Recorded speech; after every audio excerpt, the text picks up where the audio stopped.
नमस्कार, मध्य प्रदेश के बुलेटिन में स्वागत है आपका। मैं हूं प्रियंका चौधरी। पेश हैं अब तक के समाचार। मनावर अतिक्रमण को लेकर एसडीएम दिव्या पटेल ने व्यापारियों के साथ प्रशासनिक अधिकारियों की बैठक ली।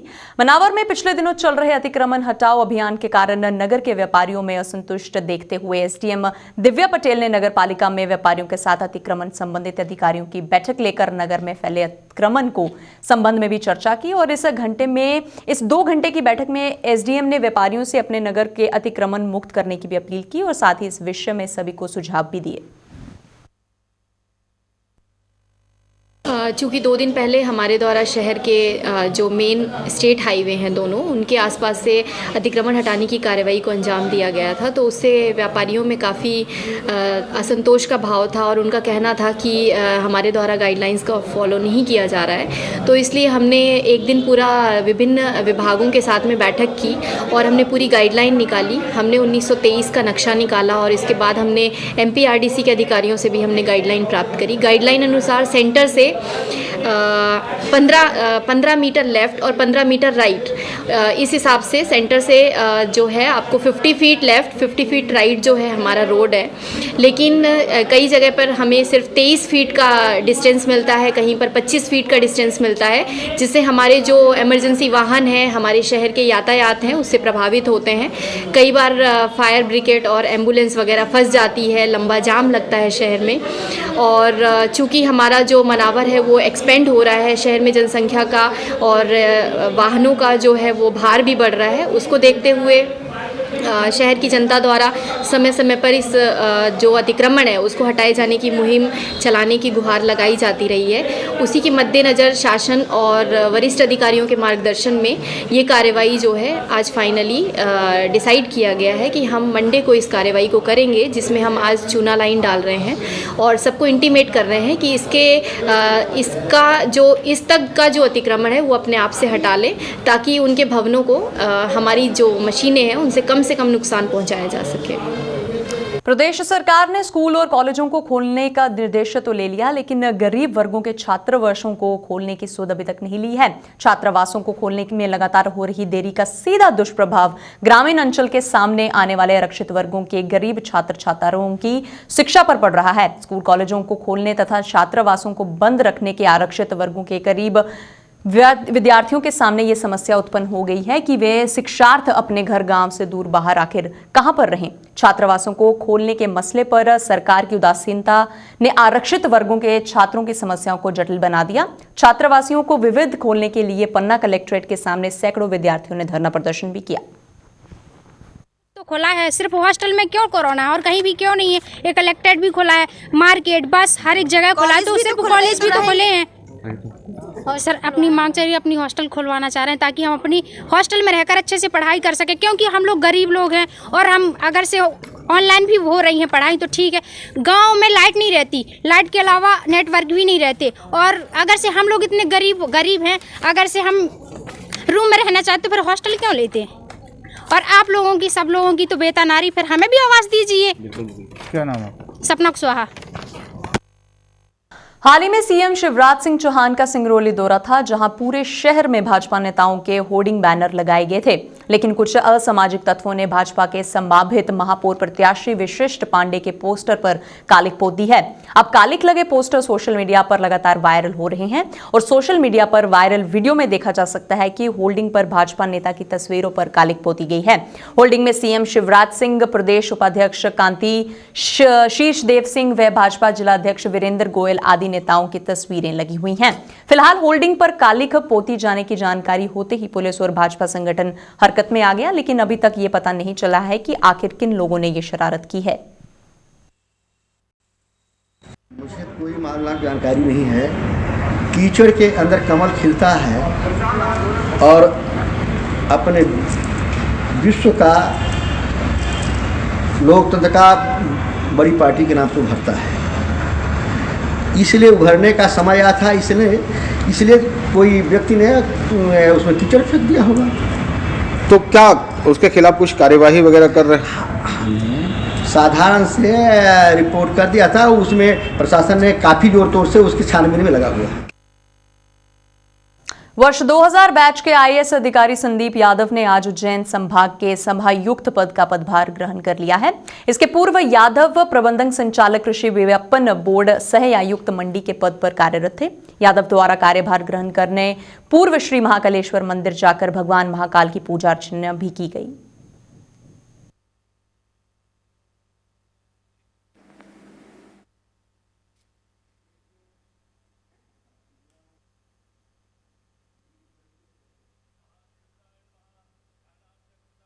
चाणक्यपुरी एक्सटेंशन में भागवत कथा का आयोजन खाटू श्याम महिला मंडल द्वारा किया गया, जिसमें पंडित मुकेश पाठक द्वारा महारास लीला, श्री उद्धव चरित्र, श्री कृष्ण मथुरागमन और श्री कृष्ण रुक्मिणी विवाह महोत्सव प्रसंग पर विस्तार से प्रस्तुतिकरण किया गया।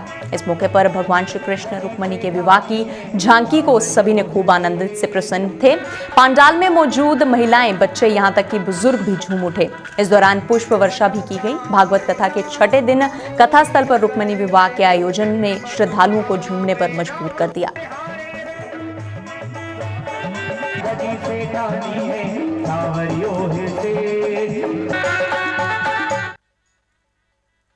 करनी सेना सहित हिंदू संगठन के कार्यकर्ताओं द्वारा वेब सीरीज तांडव के प्रसारण पर रोक लगाने व वेब सीरीज के डायरेक्टर सहित पूरी यूनिट पर धार्मिक भावनाओं को ठेस पहुंचाने का आपराधिक मामला दर्ज करने की मांग को लेकर अमन वैष्णव एसडीएम को ज्ञापन सौंपा गया है। ज्ञापन में बताया गया है कि वेब सीरीज में हिंदू देवी देवताओं को हंसी का पात्र बनाने के साथ अपमानजनक तरीके से चिन्हित किया गया है।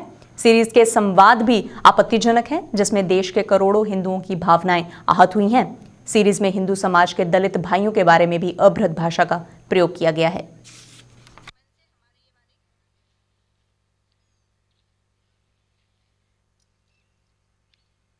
देवरी विधानसभा क्षेत्र के क्षेत्रीय विधायक हर्ष यादव ने अपनी विधायक निधि राशि से देवरी नगर पालिका के वार्डों में करीब 17 लाख की लागत से विकास कार्य का भूमि पूजन करवाया। इस दौरान क्षेत्रीय विधायक हर्ष यादव ने ठेकेदार व संबंधित विभाग नगर पालिका देवरी को स्पष्ट तौर पर कहा कि सभी निर्माण कार्य गुणवत्ता के साथ किए जाएं। उनका कहना था कि विकास कार्यों में गुणवत्ताहीन बिल्कुल भी बर्दाश्त नहीं की जाएगी।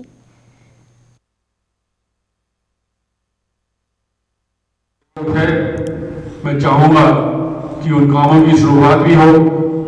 मैं आपको बताना चाहता हूं, करीब 7 वर्ष के कार्यकाल में 99,98,000 की राशि, करीब 1 करोड़ रुपए की राशि नगर पालिका को मैंने विधायक निधि से दी है। इस विधानसभा के पूर्व में जो भी विधायक रहे, मैं तो खुले चैलेंज देना चाहता हूं, किसी ने भी इतनी बड़ी राशि नगर पालिका के विकास के लिए नहीं दी अभी तक। 1 करोड़ रुपए की राशि 7 वर्षों में किसी ने नहीं दी, विधायक निधि की राशि। निश्चित रूप से हर वार्ड के लिए, हर मोहल्ले के लिए, हर समाज के लिए देने की मेरी मानसिकता रही है और निश्चित रूप से और भी जो मांगे हैं उन पर भी हम काम करेंगे।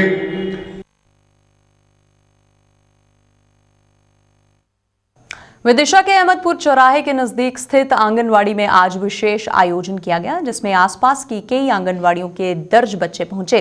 साथ ही पिरामल फाउंडेशन द्वारा यहां पर बच्चों के लिए विभिन्न प्रकार की एक्टिविटी करवाई गई। खास बात यह रही कि कलेक्टर डॉक्टर पंकज जैन द्वारा भी इस विशेष आयोजन में शिरकत की गई।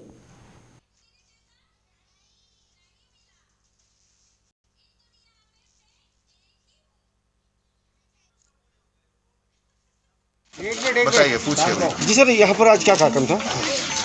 अब धीरे धीरे जैसे जैसे चीज़ें अनलॉक हो रही हैं, आंगनवाड़ियों में नॉर्मल एक्टिविटीज़ का शासन से जो आदेश आया हुआ है, हम लोग चाह रहे हैं कि इस बार जब आंगनवाड़ियाँ खुलें, और धीरे धीरे ही खोलेंगे उनको, तो नॉर्मल एक्टिविटी के तहत थोड़ा सा मोटिवेशन रहे आंगनवाड़ी कार्यकर्ताओं में। और इसके अलावा पीरामल फाउंडेशन विदिशा में आंगनवाड़ियों के सुधार के लिए कार्य कर रहा है। उनकी ओर से कुछ सचित्र किताबें दी गई हैं, जिससे बच्चों का मोटिवेशन बढ़े, उत्साह बढ़े और बच्चों की आंगनवाड़ी को मात्र पोषण आहार के लिए ना देखें, और भी एक्टिविटी जैसे प्री स्कूलिंग, बच्चे का नर्सरी के बतौर, हमारी जिन बस्तियों में ज़रूरत है, लोगों को ज़रूरत है, नर्सरी बतौर आंगनवाड़ियों का थोड़ा और विकास हो सके, इस दिशा में प्रयास किया जा रहा है। इसी के लिए मैं आया हूँ। पूरे भारतवर्ष के साथ साथ मध्य प्रदेश के ग्वालियर शहर में भी सुभाष चंद्र जयंती धूमधाम से मनाई जा रही है। युवाओं के लिए प्रेरणा के रूप में भारतीय जनता पार्टी ने इस बार सुभाष चंद्र बोस जयंती का आयोजन किया। भारतीय जनता पार्टी जिला अध्यक्ष कमल मखीजानी ने बताया कि आज की युवा पीढ़ी के लिए सुभाष चंद्र बोस जैसे प्रेरणादायक महान व्यक्ति का होना आवश्यक है। देखिए, सुभाष चंद्र जी बोस ऐसे व्यक्तित्व थे जिनसे भारतवर्ष के सारे युवाओं को प्रेरणा लेने की आवश्यकता है। आज का दिन मोदी सरकार ने पराक्रम दिवस के रूप में घोषित किया है और स्वयं प्रधानमंत्री नरेंद्र मोदी जी कलकत्ता गए उनको पुष्पांजलि और श्रद्धांजलि अर्पित करने के लिए। भारतीय जनता पार्टी के कार्यकर्ताओं ने भी यहाँ पर आज आनंद नगर चौराहे पर उनको पुष्पांजलि देने का कार्यक्रम रखा था। मैं उसमें शरीक हुआ और युवाओं को उनके बारे में बताया कि कैसे व्यक्ति सुभाष चंद्र बोस थे और कैसे उनको प्रेरणा लेना चाहिए।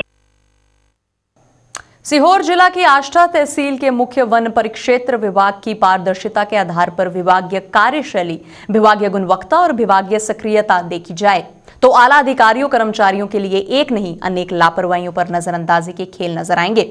वन विभाग की गहराई से पड़ताल की तो वन विभाग की पोल खुलने में देर नहीं लगी और सारा मामला सामने आ गया। आइए आष्टा तहसील के वन विभाग की लचर प्रणाली और लापरवाही व अनदेखी का नजारा आपको दिखाते हैं, जिससे राजस्व को लाखों रुपए की हानि तो हो ही रही है।